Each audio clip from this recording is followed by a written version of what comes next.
finish everything, then...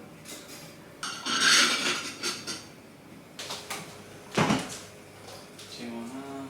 No, it's mostly my stuff, but can you like just pile it up? Maybe? The stuff on the table? Yeah. Yeah. Ahora.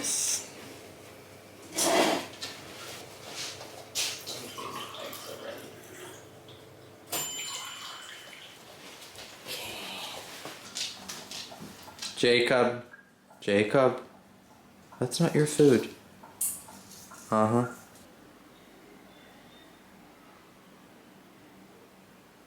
Sweeties.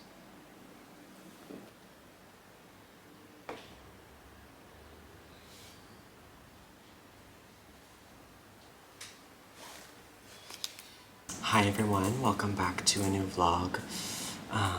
It is... what day is it? What day is it? It is Monday. It's Monday. I addressed in my previous video about the situation going on in Israel with Gaza. And I'm living in Tel Aviv for anyone that doesn't know, so we're kind of, yeah, in the midst of it. I am not interested in like opening that conversation on, I don't really engage on it in social media in terms of like saying my own thoughts about it, and I don't really want to bring it here as well, but I do for anyone, like I said in my last video, anyone that's concerned about our little family. We are okay and safe. But we're staying inside. It feels a little bit like the days of like COVID, where like we don't really go outside. We're kind of like awaiting news. And our work has been like canceled at least for this week, and then I guess we need to see as we move along like what is the situation.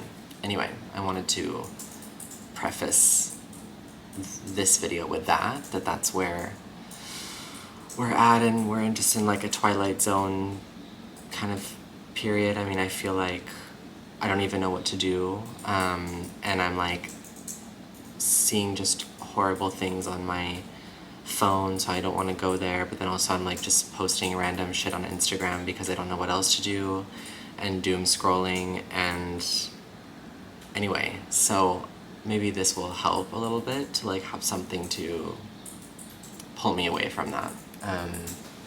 As you can see, Jacob is exhausted. Let's talk about what I'm reading. So because we've been kind of in and out of the shelter and just like, I don't know, I've been looking for a book that I can kind of escape into. I have like few things that I'm reading right now, but they've either been like quite challenging reads that I don't feel like putting that much effort in, and just wanting something like a bit easier to fall into. So I realized I have an arc for Vengeance is Mine by Marie NDiaye. I will show you the cover if I can find it. I'm reading it via Kindle, so this is what it looks like. Maybe I'll also put on the screen the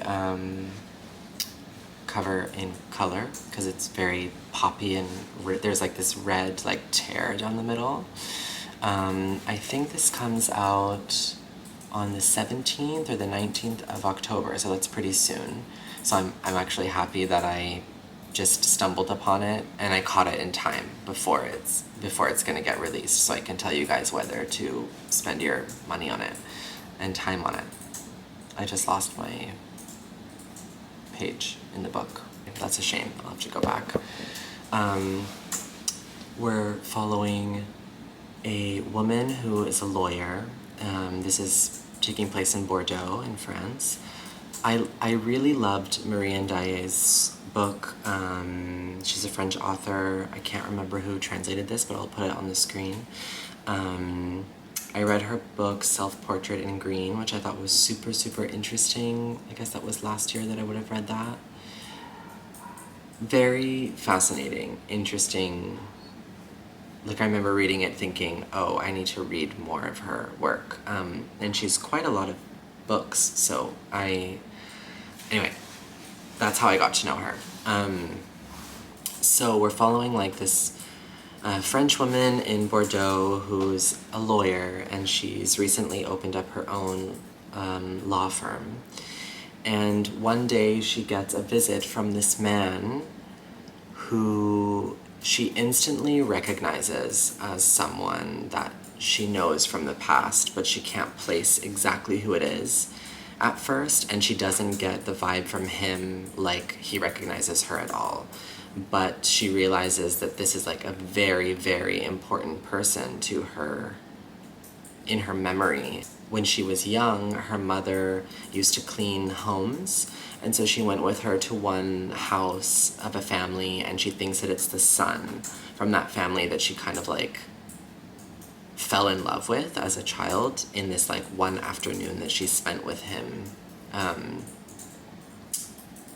in this house. And so she realizes he's like this super important person for her, and he doesn't seem to remember her. And also he's entering her office to ask her to represent his wife, who has been convicted of murdering their children. So she's like, first of all, I'm not a criminal lawyer, so I don't know why you brought this case to me, and also, why is it you specifically from my past and you don't remember me? So there's something like strange going on there. I'm almost halfway. It is very gripping. I didn't know that it was like a thriller crime vibe, which we know that I love, and that's actually perfect for me when I need something to like escape into. So I'm enjoying it. I think I want to finish it today, which I think is possible. There's also kind of a parallel story going on, which is our main character's housekeeper. Her housekeeper's name is Sharon, and she's from Mauritius, and she's like an undocumented worker living in Bordeaux with her husband and her kids. And she cleans our main character's house, and our protagonist is also dealing with her case, like her immigration case. So there's like also this relationship between her and Sharon, and like she's very busy with what Sharon thinks of her, and they've got like a weirdly fraught relationship, although it's complicated, and I feel like there's many layers to that like are going to develop. And also like a big detail about this man that comes into her office that she remembers from the past is that when she goes to speak with her family to inquire with her mother about this family that she went to as a kid, the father like tries in a way to tell her or to ask her if something happened between her and that boy when she was young, like alluding, I guess, to an assault. Like, what did this boy do to you? Why do you remember him so well? So she starts to get kind of like, her memories start to get infiltrated by this thing that her father thinks about the situation, and she doesn't remember it that way, but now she starts to like question everything. So there's like few things going on. So I'm reading that. That's my read. That's my current read. I could go through all the other things that I have on the plate right now, but I feel like that's the one that's the most relevant as of this moment. Yeah, just like spend the hours somehow. Ohada's writing. And we will eat at some point, I guess, and I will have to run Jacob to pee. So it's like the very minutiae things of life are like just the only thing we have going on right now. So, that's all. I will update you soon.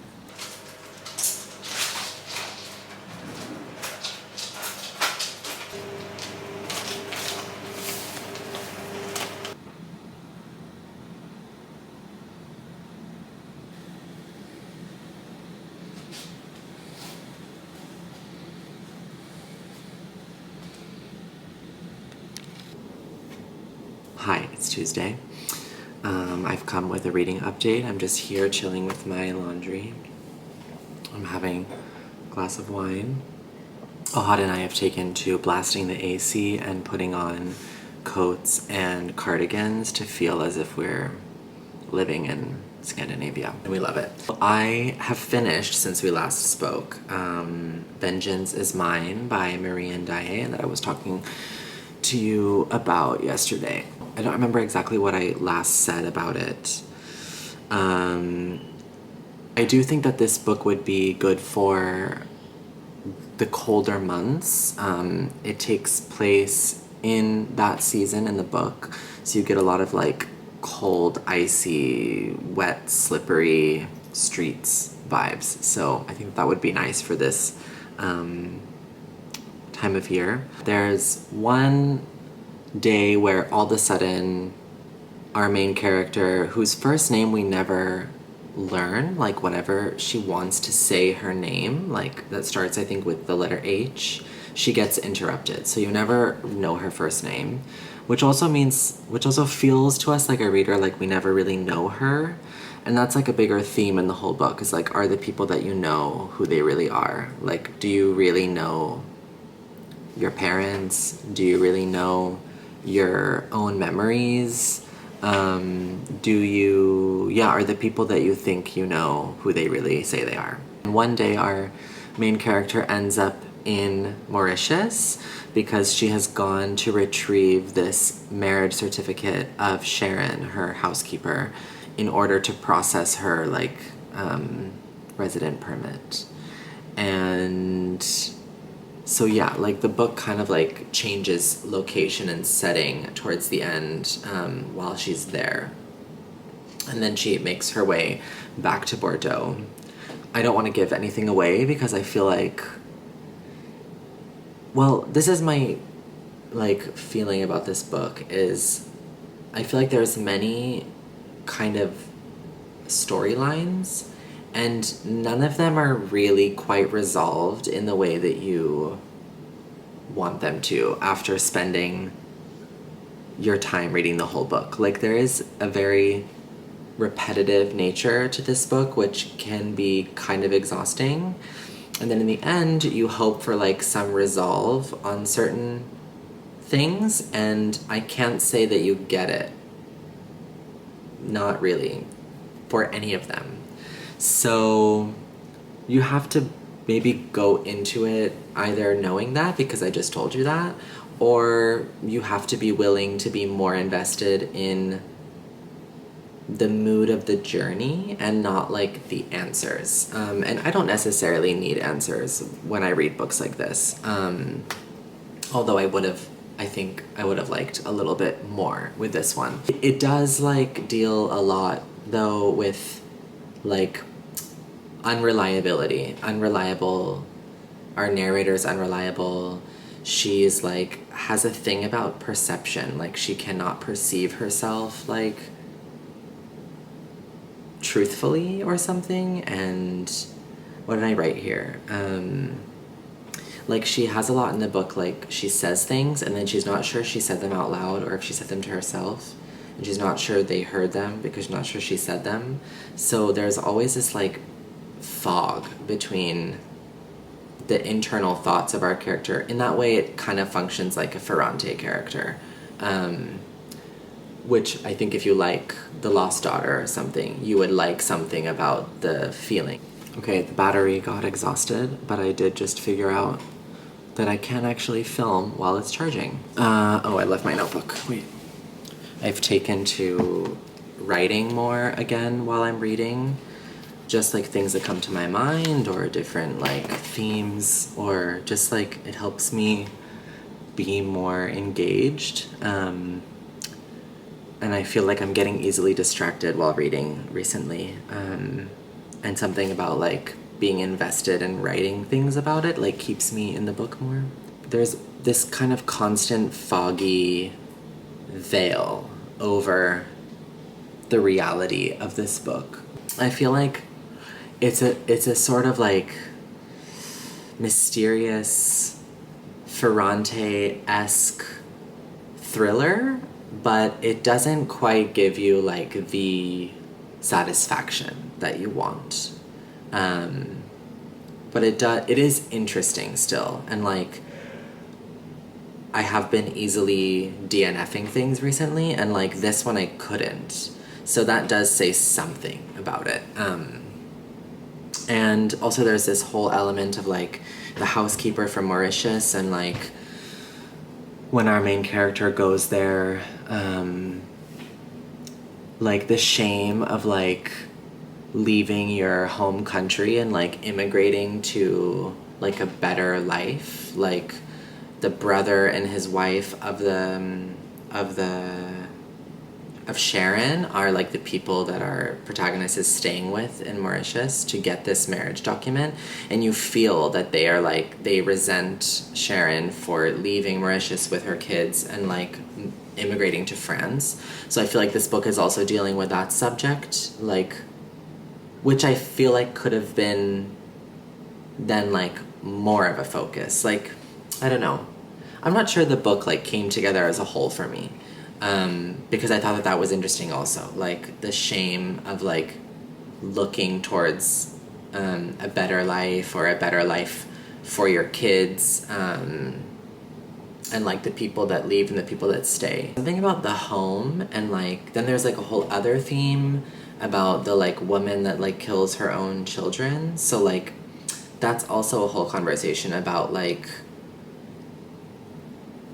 her blaming it on her husband for confining her like in the home, and like thinking about the home itself like as a perpetrator, like that the home could be violent, and like could hold a mother hostage, and like drive her to do things, and I feel like that also was like a side of this book that's like half gone into. So like there's like many interesting layers, but they're all like slightly touched on. But however, like the book is long, it feels. So yeah, I don't know. Take all of that for whatever it is. Similarly to her other book, Self-Portrait in Green, like her books do give you like a kind of, yeah, hazy is like the way that I can think about it, like a hazy, foggy head, which I enjoy the feeling of. Like I think that the feeling of that is successful. So give it a read if it seems interesting for you. It would be a fascinating one for the cozied up wintertime, if you're into like a literary thriller that functions in a little bit different, in a different way. I'm having fun going on Libby and like just like checking out a bunch of library books, and big shout out to my library provider, the coolest reader in Brooklyn. Can you guess who it is? I think you can. But I stumbled upon The Trojan Women, a comic by, the comic is illustrated by Rosanna Bruno, and the words are by Carson. So a comic about, like, by Carson with an interesting artist sounded super intriguing to me. It was short, and also after wrapping up my last 3 months of reading, in the last video I talked about Medea and how I like wanted to read more kind of modern adaptations of Greek tragedies, and The Trojan Women is also like by Euripides, as is Medea, so that was perfect. Really cute, fun read. I mean cute, like we're talking about, you know, Troy being completely destroyed and lots of violence and death and rape. So, like, that's not fun, but Anne Carson, like, made it kind of witty and funny and yeah, I actually don't know much about the Trojan women. Hikabe, and then I don't know how to say her name.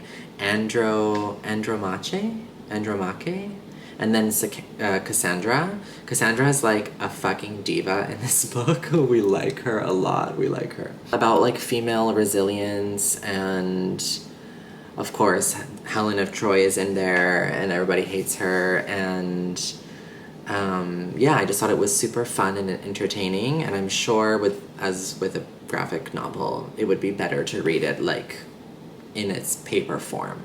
But I had it on the Kindle, but it was still really beautiful and interesting, and I loved that all of the, like most of the female characters are animals, like foxes or dogs. So that was really nice. What else can I say about it? Oh, this sentence was funny.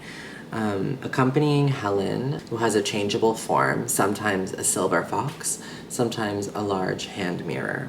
And she like would put like certain characters like on stilettos and like, I don't know, it was fun. Now I'm not sure. Oop. There we go. Ohad, my partner, is reading Lena Dunham's book called what? Not That Kind of Girl. Not That Kind of Girl, which I found on a park bench here, which I was like really surprised to see an English book just dropped on a park bench here. And completely moldy and falling apart. It was moldy and falling apart. Like, that book, I can't be close to you when you read that book because it smells... I'm constantly sneezing. Ooh, also. Yeah, and you're like, I think I'm having an allergy attack. I'm like, I think it's the moldy-ass book that you're reading. I'm loving it. But she's loving it. Avid watchers of girls. So... Yes, I know Lena Dunham's like a kind of a controversial figure. But anyway, you're really enjoying that. I'm thinking about what to read next, and I think, again, as I was reflecting on my last 3 months of reading in the last wrap-up video, I was speaking about Strega, which I really loved, and thinking about how I maybe want something similar, so I got from the library Girls Against God by Jenny Hval. I did not read Paradise Rot, but everyone speaks really highly of that. There's like a 6-week backup on Paradise Rot, so Girls Against God was available, so I got that one, and I remember that Katie James I know she loves Paradise Rot. I don't know if she read Girls Against God, but her sister Beth really loves Girls Against God, if I remember correctly. So there's that. That is interesting to me, that maybe I'll read. I also have O. William by Elizabeth Strout, which is the second one to the My Name is Lucy Barton series, which I loved that first book so much. Good for the soul reading. As well, I have stories by Samantha Hunt called The Dark Dark, which seem interesting if I want like a short story moment. And then I have been reading 3 by Anne Quin, which is super, super interesting, but challenging. Like, not a book that you can just like kind of flip through. Like, the form is challenging, the way it's written is challenging, like to keep up with it, like it's like you need to put an effort for that. So I do want to finish that, but I'm not sure that that's like where I want to continue right now. So yeah, that's I think I'm gonna start Girls Against God and see how that goes. Ohad made cheesecake and it's chilling in the fridge. And we're just still staying inside and trying to keep ourselves from going crazy. So that's all.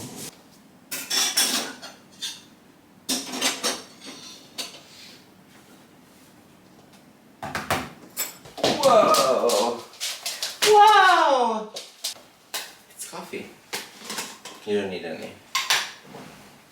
You don't need any help. Energy.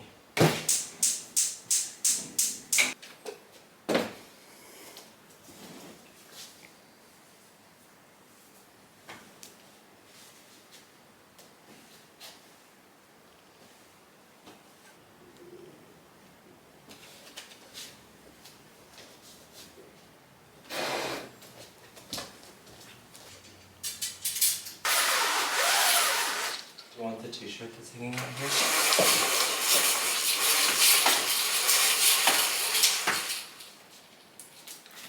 Yes, I just meant to dry it after we wash Jacob.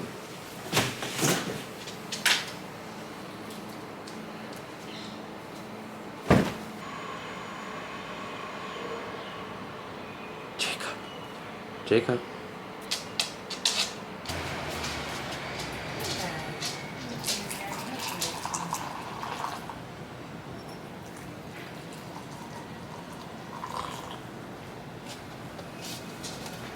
Hi, good morning, or good afternoon actually. It's already 4:15. I don't know why I'm saying good morning.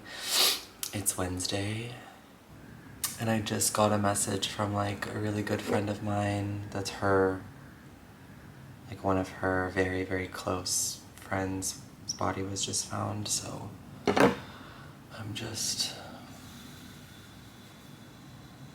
trying to understand how to process any of that. We've been looking all morning at visas for Germany because it feels these days we're definitely thinking about relocation. So I've been like deep in the freelance visa, artist visa stuff today for different European countries. But anyways, I came here originally to give you a reading update. I started last night Girls Against God, and I didn't get on with it too well. I felt like, well, I'm not really a night reader, to be honest with you, unless I've just been like reading all day and it like kind of continues into the night. But if I pick up a new book like before bed, has to be something very, normally it doesn't, normally nothing is like super successful in that sense, because I'm tired and I don't have the attention span to like contain a new voice, a new, I don't know, story, perspective, whatever, style. So maybe it was just that. Sweetie. Did read the first short story in The Dark Dark by Samantha Hunt, and that was interesting, very interesting.